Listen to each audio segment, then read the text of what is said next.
ನಮಸ್ಕಾರ ವೀಕ್ಷಕರೇ, ಸಾಕ್ಷಾತ್ ಮಹಾವಿಷ್ಣುವಿನ ವಾಹನವಾದ ಗರುಡದೇವರಿಗೆ ಭಗವಂತನನ್ನೇ ಅಳಿಯನ್ನಾಗಿ ಮಾಡಿಕೊಳ್ಳಬೇಕು ಎಂಬ ಆಸೆ ಹುಟ್ಟಿದ್ದು ಹೇಗೆ?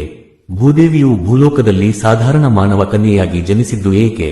ತಾನು ಧರಿಸಿದ ಹೂವಿನ ಹಾರವನ್ನೇ ದೇವರಿಗೆ ಸಮರ್ಪಿಸಿ ಆ ರಂಗನಾಥನನ್ನೇ ವರಿಸಿದ ಗೋದಾದೇವಿಯ ರೋಚಕ ಹಾಗೂ ಭಕ್ತಿಪೂರ್ಣವಾದ ಕಥೆಯನ್ನು ಇಂದಿನ ಈ ವಿಡಿಯೋದಲ್ಲಿ ತಿಳಿಯೋಣ.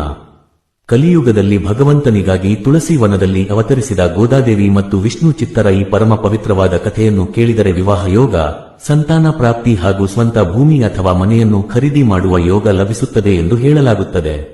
ಒಮ್ಮೆ ವೈಕುಂಠದಲ್ಲಿ ಮಹಾವಿಷ್ಣು ಮತ್ತು ಲಕ್ಷ್ಮೀದೇವಿ ವಿಶ್ರಾಂತಿ ಪಡೆಯುತ್ತಿದ್ದರು. ವಾತಾವರಣವು ಪ್ರಶಾಂತವಾಗಿದ್ದರೂ ಭೂದೇವಿಯ ಮನಸ್ಸು ಮಾತ್ರ ಕಲುಕಿದ ನೀರಿನಂತಾಗಿತ್ತು. ಭೂಲೋಕದಲ್ಲಿ ನಡೆಯುತ್ತಿರುವ ಅಧರ್ಮವನ್ನು ಕಂಡು ಸಹಿಸಲಾಗದೆ ಭೂದೇವಿಯು ಮಹಾವಿಷ್ಣುವಿನ ಸನ್ನಿಧಾನಕ್ಕೆ ಬರುತ್ತಾಳೆ. ಭೂದೇವಿಯು ಕೈಮುಗಿದು, ಪ್ರಭು, ಭೂಲೋಕದಲ್ಲಿ ಪಾಪಾತ್ಮರು ಹೆಚ್ಚಾಗಿದ್ದಾರೆ, ಅಧರ್ಮಗಳ ಹಾವಳಿ ಮಿತಿಮೀರಿದೆ, ಸಜ್ಜನರಿಗೆ ರಕ್ಷಣೆ ಇಲ್ಲದಂತಾಗಿದೆ, ಪಾಪಿಗಳ ಭಾರವನ್ನು ನನ್ನಿಂದ ತಡೆಯಲು ಆಗುತ್ತಿಲ್ಲ, ದಯವಿಟ್ಟು ನೀವು ಅವತಾರ ಎತ್ತಿ ಬಂದು ಆ ದುಷ್ಟರಿಗೆ ಶಿಕ್ಷೆ ಕೊಡಿ, ನನ್ನ ಕಷ್ಟವನ್ನು ಪರಿಹರಿಸಿ ಎಂದು ಕೇಳಿಕೊಳ್ಳುತ್ತಾಳೆ. ಆಗ ಭಗವಾನ್ ವಿಷ್ಣು ನಗುತ್ತಾ, ಭೂದೇವಿ, ನಾನು ಕಲ್ಕಿ ಅವತಾರ ಎತ್ತಲು ಇನ್ನು ತುಂಬಾ ಸಮಯವಿದೆ, ಈಗಲೇ ನಾನು ಭೂಮಿಗೆ ಬರುವುದಿಲ್ಲ, ಅದಕ್ಕಾಗಿ ನೀನೇ ಭೂಮಿಗೆ ಹೋಗಿ ಜನ್ಮ ಎತ್ತು ಎಂದು ಹೇಳುತ್ತಾರೆ. ಭಗವಾನ್ ವಿಷ್ಣುವಿನ ಮಾತಿನಂತೆ ಭೂದೇವಿಯು ಭೂಲೋಕಕ್ಕೆ ಹೊರಡುತ್ತಾಳೆ. ಭೂದೇವಿ ಹೊರಟ ನಂತರ ಲಕ್ಷ್ಮೀದೇವಿಗೆ ಒಂದು ಅನುಮಾನ ಬರುತ್ತದೆ.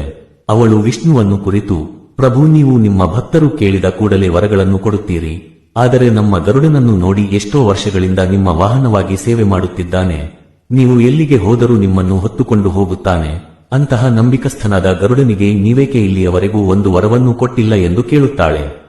ಅದಕ್ಕೆ ಭಗವಾನ್ ವಿಷ್ಣು, ದೇವಿ, ನೀನು ಹೇಳಿದ್ದು ನಿಜ, ನನಗೆ ಆ ಯೋಚನೆಯೇ ಬಂದಿರಲಿಲ್ಲ, ಈಗಲೇ ಗರುಡನನ್ನು ಕರೆಯೋಣ ಎಂದು ಹೇಳಿ ಗರುಡನನ್ನು ಕರೆಯುತ್ತಾರೆ.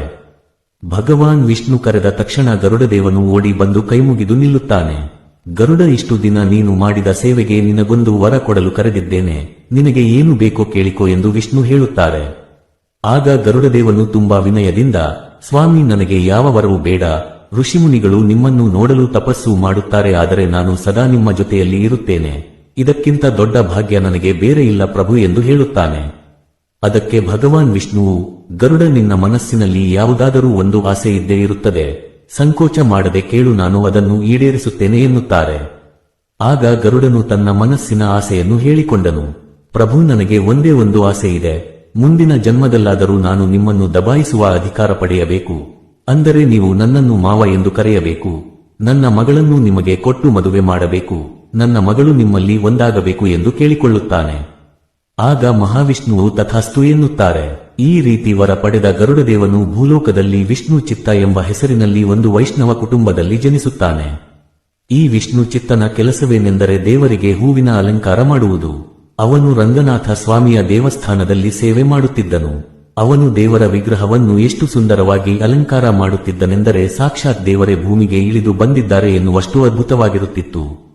ಅವನ ಈ ಕೆಲಸದಿಂದ ಊರಿನ ಜನರಿಗೆ ವಿಷ್ಣು ಚಿತ್ತನೆಂದರೆ ತುಂಬಾ ಪ್ರೀತಿ. ಆದರೆ ಅದೇ ದೇವಸ್ಥಾನದ ಅರ್ಚಕರಿಗೆ ಮಾತ್ರ ಅವನ ಮೇಲೆ ತುಂಬಾನೇ ಕೋಪ ಮತ್ತು ಅಸೂಯೆ ಇತ್ತು. ಹೇಗಾದರೂ ಮಾಡಿ ಅವನನ್ನು ದೇವಸ್ಥಾನದಿಂದ ಹೊರಹಾಕಬೇಕು ಎಂದು ಅವರು ಸಂಚು ರೂಪಿಸುತ್ತಿದ್ದರು.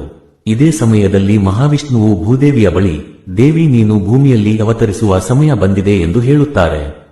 ಅವರು ಹೀಗೆ ಹೇಳಿದ ಕೂಡಲೇ ವಿಷ್ಣು ಚಿತ್ತ ಸೇವೆ ಮಾಡುತ್ತಿದ್ದ ಆ ದೇವಸ್ಥಾನದ ಅಖಂಡ ಜ್ಯೋತಿ ಆರಿಹೋಯಿತು. ದೇವಸ್ಥಾನದ ದೀಪ ಹಾರಿ ಹೋದರೆ ಇಡೀ ಊರಿಗೆ ಕೆಟ್ಟದಾಗುತ್ತದೆ ಎಂದು ಜನರು ನಂಬಿದ್ದರು. ದೀಪ ಹಾರಿಹೋದುದನ್ನು ಕಂಡ ಭಕ್ತರೆಲ್ಲರೂ ಕಣ್ಣೀರು ಹಾಕುತ್ತಾ ಗೋಳಾಡಿದರು. ಇದೇ ಸಮಯದಲ್ಲಿ ಸಾಕ್ಷಾತ್ ರಂಗನಾಥ ಸ್ವಾಮಿಯೇ ಒಬ್ಬ ವಯಸ್ಸಾದ ಸನ್ಯಾಸಿಯ ರೂಪದಲ್ಲಿ ಆ ದೇವಸ್ಥಾನಕ್ಕೆ ಬಂದರು. ಅರ್ಚಕರು ಆ ಸನ್ಯಾಸಿಯ ಕಾಲಿಗೆ ಬಿದ್ದು ನಡೆದ ವಿಷಯವನ್ನೆಲ್ಲ ಹೇಳಿದರು.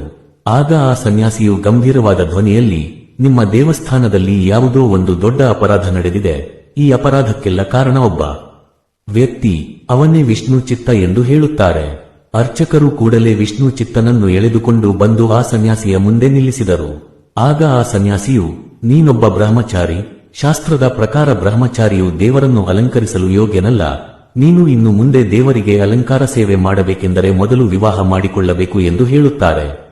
ವಿಷ್ಣು ಚಿತ್ತನು, ನಾನು ಬದುಕಿರುವವರೆಗೂ ಮದುವೆ ಮಾಡಿಕೊಳ್ಳುವುದಿಲ್ಲ ಎಂದು ಹೇಳಿದಾಗ ಅರ್ಚಕರು ಅವನನ್ನು ದೇವಸ್ಥಾನದ ಆಚೆಗೆ ತಳ್ಳಿಬಿಟ್ಟರು.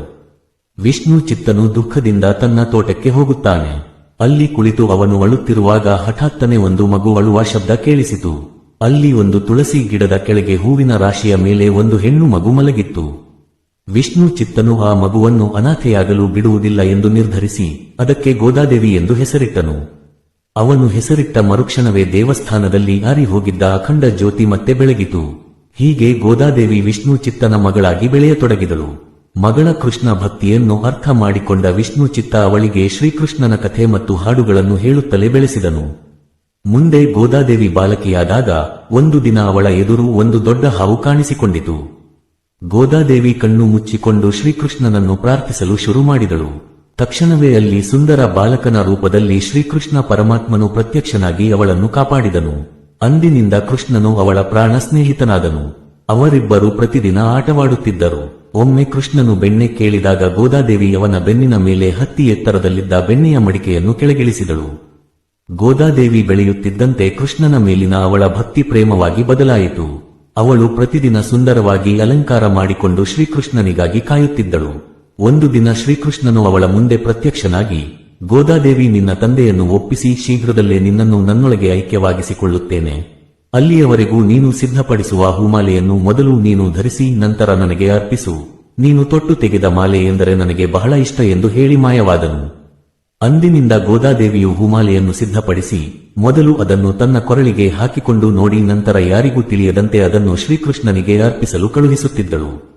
ಒಂದು ದಿನ ದೇವಸ್ಥಾನದ ಅರ್ಚಕರು ಹೂಮಾಲೆಯಲ್ಲಿ ಹೆಣ್ಣಿನ ಕೂದಲೊಂದು ಇರುವುದನ್ನು ಗಮನಿಸಿ ವಿಷ್ಣು ಚಿತ್ತರನ್ನು ದೇವಸ್ಥಾನದಿಂದ ಹೊರಹಾಕಿದರು.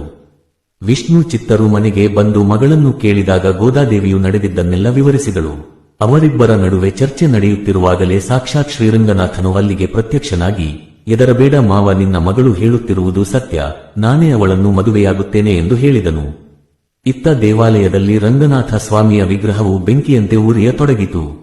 ಅರ್ಚಕರು ಭಯಭೀತರಾಗಿ ವಿಷ್ಣು ಚಿತ್ತರ ಕ್ಷಮೆ ಕೇಳಿ ಅವರನ್ನು ಮತ್ತೆ ದೇವಾಲಯಕ್ಕೆ ಕರೆತಂದರು. ವಿಷ್ಣು ಚಿತ್ತರು ಮಗಳು ಧರಿಸಿದ್ದ ಹೂಮಾಲೆಯನ್ನು ತಂದು ದೇವರಿಗೆ ಅರ್ಪಿಸಿದಾಗ ಉರಿಯುತ್ತಿದ್ದ ವಿಗ್ರಹವು ತಣ್ಣಗಾಗಿ ಶಾಂತವಾಯಿತು. ನಂತರ ಗೋದಾದೇವಿಯು ಶ್ರೀರಂಗನಾಥನ ವಿಗ್ರಹದೊಳಗೆ ಸೇರಿ ಐಕ್ಯವಾದಳು. ಇದೇ ಭೂಲೋಕದಲ್ಲಿ ಜನಿಸಿದ ಭೂದೇವಿ ಅವತಾರವಾದ ಗೋದಾದೇವಿಯ ಪರಮ ಪವಿತ್ರ ಕಥೆ. ಈ ಪುಣ್ಯ ಕಥೆಯನ್ನು ಕೇಳಿದರೆ ಸಕಲ ಸುಖ ಸಂಪತ್ತುಗಳು ಲಭಿಸುತ್ತವೆ.